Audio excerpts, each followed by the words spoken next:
Dear friends of humanity and my gang-stalking Freemasons. Shalom. Namaste, Maranatha, Assalamu alaikum. This is not my usual tone or fashion, but I am moved by a very peaceful, tranquil, calm, loving spirit.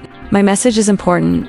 It's warn all of you that right now, at this present moment, there are implements in place right now in the untied states of America to undo freedoms that threaten everyone. I want to address this for your knowledge, because knowledge is power.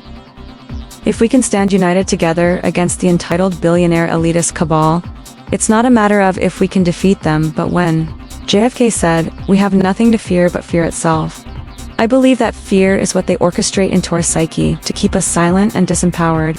We have tools to communicate effectively without hate or rhetoric. We will not allow this to continue with Project 2025. Anna Peeker, the America's Amnesty International director, has issued many warnings about Trump's human rights violations that threaten many. We will continue to mobilize millions of people around the world to ensure human rights are protected no matter who is in the White House. Our con-man criminal leader thinks he is invincible. But no man should ever be allowed to become a leader who is convicted on 34 felonious fraud charges. Jesus would call him and his administration a brood of vipers. I do not care if you have a conservative worldview or a liberal worldview, but I believe that fascism is not fit for humanity. Nor will we keep allowing what is happening to Gaza and many other places in the world to be violated in such primitive dereliction of power that pit to minority groups against each other that have no hate for each other. Friends, this is what Ephesians 6:12 says too, for we wrestle not against flesh and blood, but against principalities, against powers, against the rulers of the darkness of this world, against spiritual wickedness in high places. 13 Wherefore take unto you the whole armor of God, that the may be able to withstand in the evil day, and having done all, to stand. 14 Stand therefore, having your loins girt about with truth, and having on the breastplate of righteousness. Let me break this down for you, so we can empower one another against these antagonist forces that have enslaved our humanity since the days of Noah. The principalities are spiritual forces, or beings, that are part of a hierarchical structure of authority. They are often described as evil spirits that oppose God and his people. Whether you or not you believe in the Bible, this is a good story to listen to. I feel that it's important. In the times before Noah, 1/3 of the fallen angels had illegally taken human women to impregnate, which violated the code of creation. Amongst many evil deeds by the fallen angels, old men of renown, who joined Satan to wreck humanity because they hated God.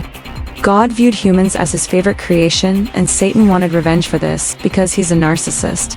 Guess who else is diagnosed as a malignant narcissist by a team of expert world-renowned psychiatrists? Take a wild guess. I dare you. The giants existed in days before the flood, according to the Bible and actual archaeological books I looked at in my own parents' massive library collection in our basement. We had tons of old encyclopedias from the late 1800s through the 1950s, and a newer encyclopedia set around 1979 or 80. I miss the days of using real books and sifting through card catalogs. I think using digital documentation is dangerous. How easily one can erase history. When I was a child, I was obsessed with looking at pictures of giants. I remember it vividly. And I remember the old projectors with old films that we watched in elementary school in science class about them. There were places I believe in the western United States and a few other islands and throughout Europe. I remember actual photos of living giants standing next to regular-sized people. The doors in the photos were huge. They probably were 16 feet tall, just massive. I thought that giants existed, and even had conversations in the early 80s with various people who knew that giants existed and had seen actual giants. I knew people who were born in the early 1900s, so what changed? Then, somewhere around early 2000, they no longer existed as the major press gaslit us. This was before I knew what gaslighting was. Our United States military had seen actual giant bones in Iraq, according to whistleblowers. They were silent, but why? If you are not aware that our current Pope opened a portal in the Vatican around Christmas during one of their Illuminati ceremonies, you can watch it on YouTube. That door is ginormous. Okay, so we do have evidence of large doors being about 20 feet tall with a doorknob at the 10-foot mark. We also have old pictures of similar things. The Egyptian pyramids. Stones were too large for our capacity to handle, but surely a giant could throw around 2 tons at a time like it was a baseball. It has always baffled me that so many falls step in line with what the authorities tell you to think. They will call you a nutter, a tinfoil hatter, and repeatedly interject these trigger words that motivate the people and mass trained. Like yes men, to take everything at face value. It's absurd to instantly mock or scoff at anyone questioning their agenda. I'm quite tired of it. But I have been piecing things together for years because nothing makes any sense from the mainstream explanations, and you all know that by now, those of you who haven't caught up. I do not have much hope for, but I will continue to try to get the message out there. So, Nephilim and many branches of this type of fallen angel giant who mated, or rather, probably sawed human women, was recorded in Gen 6. In turn, this unholy union created large violent creatures we might presume are the Nephilim bloodline. I'm not exactly precise on biblical genetics, as there were many other types of beings in various forms that lived beside humans. Humans were enslaved by them, and they grew more demonic, creating all kinds of nasty creatures. There were not many humans left because they cannibalized them, which is why God sent a flood to drown them. These beings were vile, mating with animals, perverted. God showed me what I presumed was hell, but it might not have been actual hell but something dark with creatures. It's hard to tell if they were corporeal beings or something that could manifest in souled form. But it looked demonic, and yet a humanoid variety like Bigfoot but less hair. Taller, more robust, varied limb and screwed heads. Some of them took on the appearance of lizard men, chicken men, rock men, big giant cyclops. Some dragon-headed beast, these hoggish puggy men gnashing on bones. And they could all shapeshift from more humanoid to vulgar creature. They were eating humans, sawing them with torture devices that looked straight out of the Middle Ages. That should give you a pretty good visual of snarling, raving mad putridity. I have seen creatures so vile, some might die of a heart attack. The Bible verse that describes men being scared to death in the last days is Luke 21:26, which says, "Men's hearts failing them for fear, and for looking after those things which are coming on the earth. For the powers of heaven shall be shaken." It's beyond my ability to describe how they looked, because they were various. Humanoid shapes with snarling mouths and repulsive energy. There are many other things, but I know that hell exists because after what I have experienced, above their containment was a layer between us and water. It's a huge, encaged cave-like tomb with these things seemingly near a glass-walled area with clear greenish-blue water. Above them, the water was on top, but the clear glass walls on sides allowed light in. It seemed likely that this was not the ethereal realm, because the ethereal realm is much more jammed-packed in our actual time and space, but with spirits that are causing mayhem in it, along with entities that come from the moon in an ethereal way. So, if you were in your room, entities are there attaching to your corporeal based on what you are doing. There are no ghosts, I assure you. They are witches, demons, dragons, cartoon-looking entities that look straight out of Monsters, Inc., and bodies of the dead things they killed in the material realm. They reenact tormenting in the ethereal realm. Entwined somehow, this physical demonic place had an earthly appearance. There were den-like rooms and chambers housing these creatures. I suspect they are waiting for something to happen. I do not know specifically if this was the actual bottomless pit, as I saw no fire but small sections with blue flames. It might be a different area than the bottomless pit, so maybe there are these creatures in a place that sits between the water and hell. I do not know, I just presumed it was hell. But maybe it was something else. The rest of Ephesians 6:12 broken down. False teachers and prophets. These are people who have miraculous powers but are not from God. Fallen structures. These are structures of reality that were created by God, but have fallen into evil. Rulers.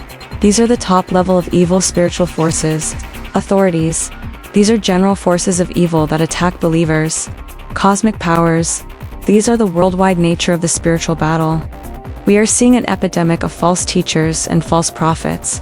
There are those who have powers or insight, but they are not from God. Satan gives you powers if you obey him as well. His plan is the opposite of God's plan for humans. So whatever God has devised, Satan will plant the counterfeit powers which lead humans down dark and dreary places until they are entangled into the darkness so deep they cannot see the forest through the trees. The church structures that are counterfeit Christianity, such as the Vatican, are doing rituals right in front of our eyes. The one world religion push with the eye of horror symbology can be seen everywhere in the media. They do rituals in front of our faces, letting us know what is happening, before they roll out more beast systems. Doomsday clock moves 1 second closer to catastrophe. The bulletin of the atomic scientists shifted the hands of the symbolic clock to 89 seconds to midnight. citing the threat of climate change, nuclear war, and the misuse of artificial intelligence. Matthew 24:22 shows us that if Jesus Christ does not intervene in world affairs, the human race will be faced with extinction. It's crucial to note that humanity has had the capability for self-annihilation for only a little more than 50 years. Is American AI Stargate the mark of the beast? Well, it looks like the first points of business for a Donald Trump presidency is $500 billion into America AI, with the three biggest tech brands called Stargate.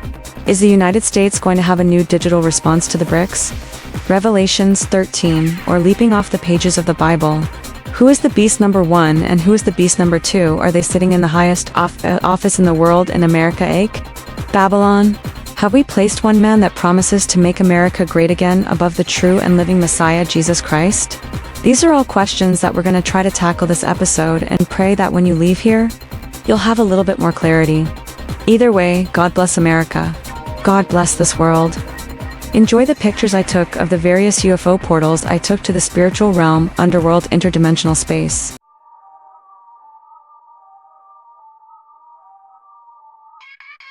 Just a shadow in the night, you can hear my voice. Every name that whispers carries weight, no choice. Stories untold, you only see the surface. Dig deeper if you dare witness the purpose. Trust is a fragile thread, don't let it fray. Rule 1, know my name, don't plot my demise. Rule 2, if you're in, keep the truth in your eyes. Rule 3, fuck around, test the limits of fate. Final rule, touch my blood, you're signing your fate.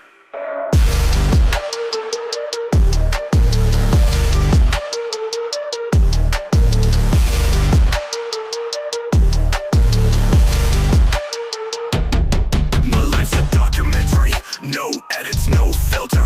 Broken pieces everywhere, but still I'm a builder. Never take for granted what I give and what I share. Cross the line with my kin, you better be prepared. Prison walls can't hold the rage I'll unleash. Rule 1, know my name, don't plot my demise. Rule 2, if you're in, keep the truth in your eyes. Rule 3, fuck around, test the limits of fate. Final rule, touch my blood, you're signing your fate.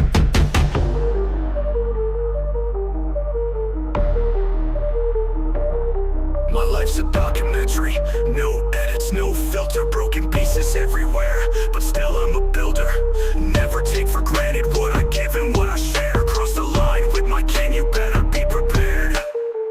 Prison walls can't hold the rage I'll unleash. Rule 1, know my name, don't plot my demise. Rule 2, if you're in, keep the truth in your eyes. Rule 3, fuck around, test the limits of fate. Final rule, touch my blood, you're signing your fate. In the shadows I'll be waiting unseen. You don't wanna cross me, know what I mean. In the shadows I'll be waiting unseen. You don't wanna cross me, know